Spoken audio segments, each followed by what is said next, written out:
The whistle pierced the night like a gunshot, and I froze mid-stride on the rain-slicked turf, my cleats digging into the mud as if the earth itself wanted to swallow me whole.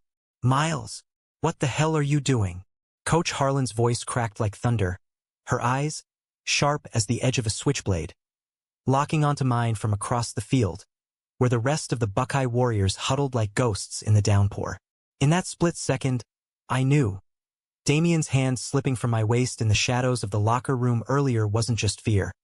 It was the beginning of the end, a betrayal that would rip our team, our love, and everything we'd built apart. It was the fall of my junior year at Ohio State, that brutal stretch where the leaves turned blood red and the wind off Lake Erie carried whispers of doubt into every huddle. Columbus felt like a pressure cooker back then, the kind of Midwestern grit that chews up dreamers and spits out survivors. I'd grown up in a nowhere town outside Cleveland, the son of a steelworker dad who thought football was the only religion worth praying to, and a mom who baked apple pies to drown out the arguments. Soccer? That was for pretty boys, he'd grunt.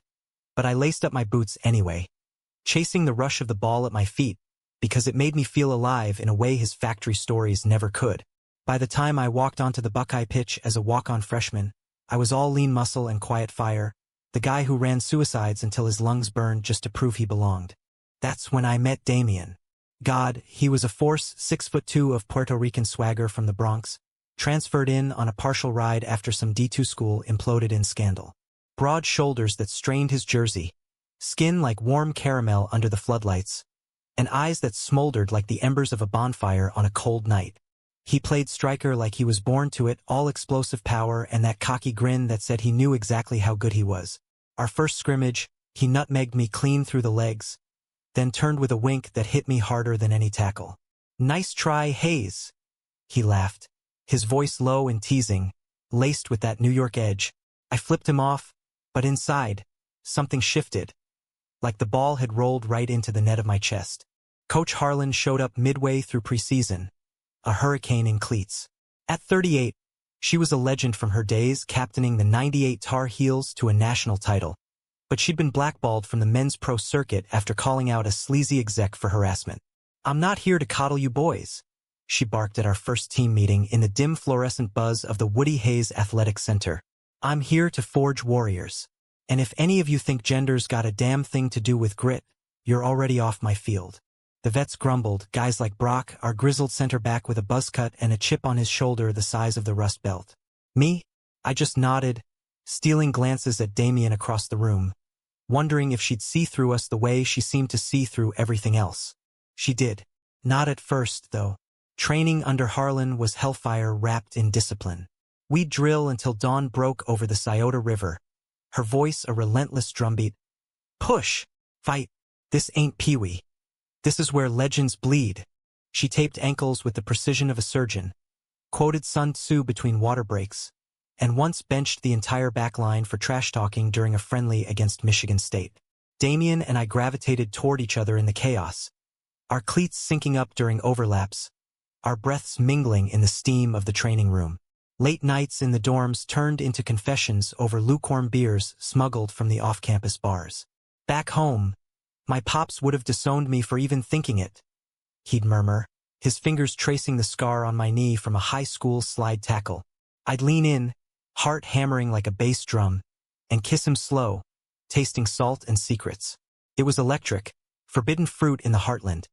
Two guys stealing moments in a world that still whispered fag, like it was a curse.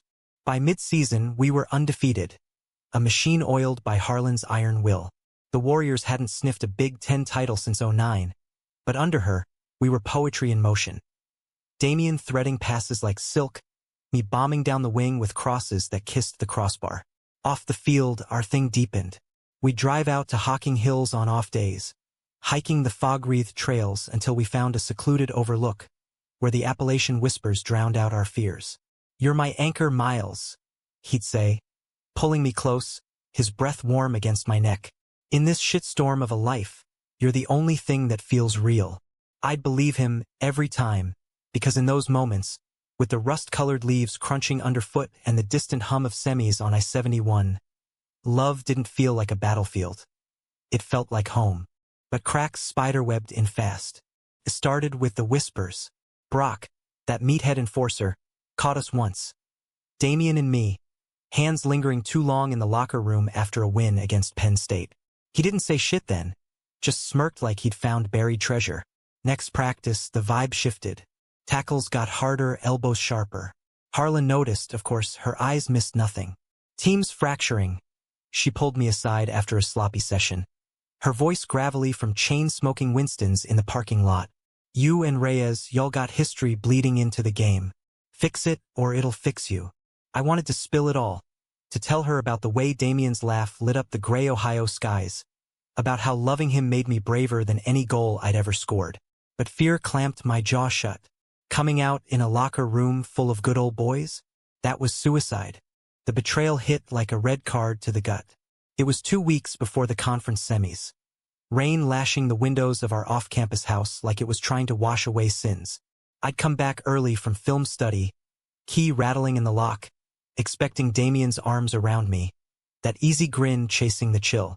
Instead, I found him on the couch with Brock. Not kissing, thank God, but close enough. Damien's hand on the guy's knee, voice low and urgent.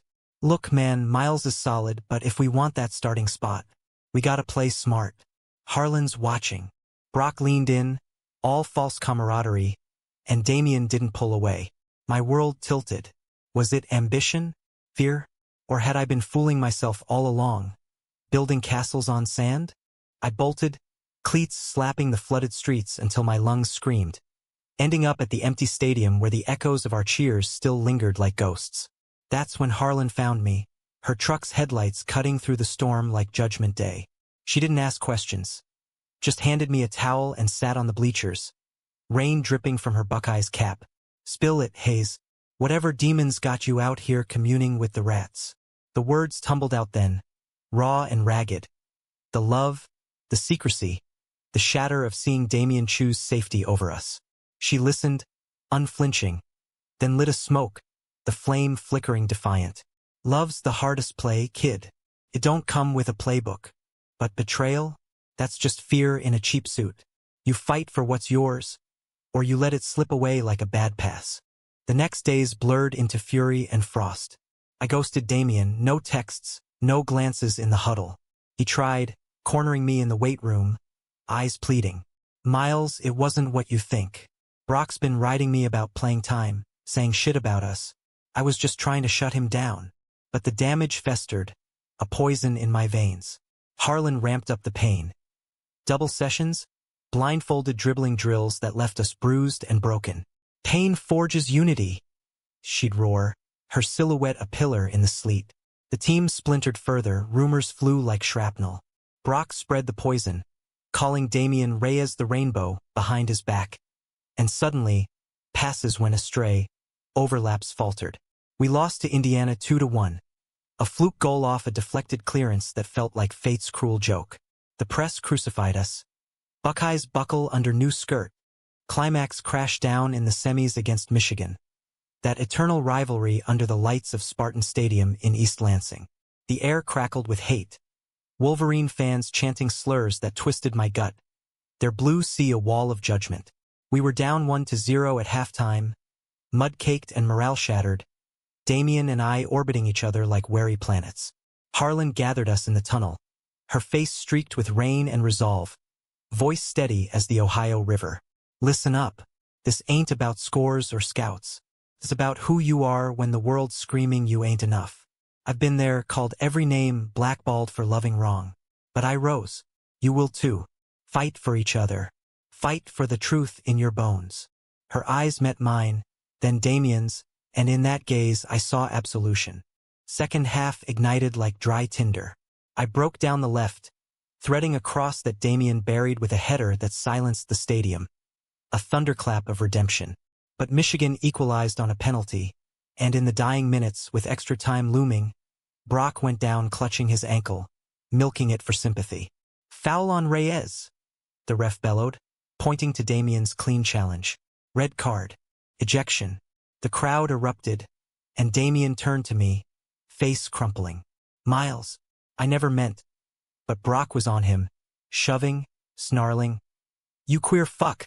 This is your fault. Chaos. Fists flew. mine into Brock's jaw, a crack that echoed like heartbreak. Teammates pulled us apart as Harlan stormed the fray, whistle shrieking. Enough! We're done if we tear ourselves down. Security swarmed, but she held the line, her presence a dam against the flood. In the melee, Damien grabbed my arm, voice breaking over the roar. I chose wrong, but I choose you now. Always. The ref waved play on, but the moment hung raw, exposed. We played short-handed, hearts bared. In stoppage time, I stole the ball on a counter, sprinted the length of the pitch with the ghosts of our love fueling my legs. Damien's voice in my head. You're my anchor. I chipped it over the keeper, goal. 2-1. The whistle blew. Victory. But as the team piled on, Harlan pulled us aside in the empty locker room later, steam rising from the showers like absolution. Pride ain't given, it's taken. You two, you're the heart of this squad. Own it. Brock transferred out by spring, his poison diluted in the wake of our run to finals. Harlan's masterpiece. A Cinderella story etched in sweat and scars. Damien and I, we rebuilt, slower this time, with Harlan's blessing and a quiet coming out to the team that met more nods than knives. It wasn't fairy tale perfect. Love in the heartland still carries barbs. But on those Hocking Hills hikes, with the wind whispering through the pines, we'd hold hands unashamed, watching sunsets bleed into the horizon. Harlan retired a year later, trophy in hand, but her lesson lingered. Strength isn't in the solo goal. It's in the pass that says, I see you. In America's vast, unforgiving fields, where dreams clash like thunderheads, we learned that. And in the quiet after the storm, love, flawed, fierce, became our truest victory.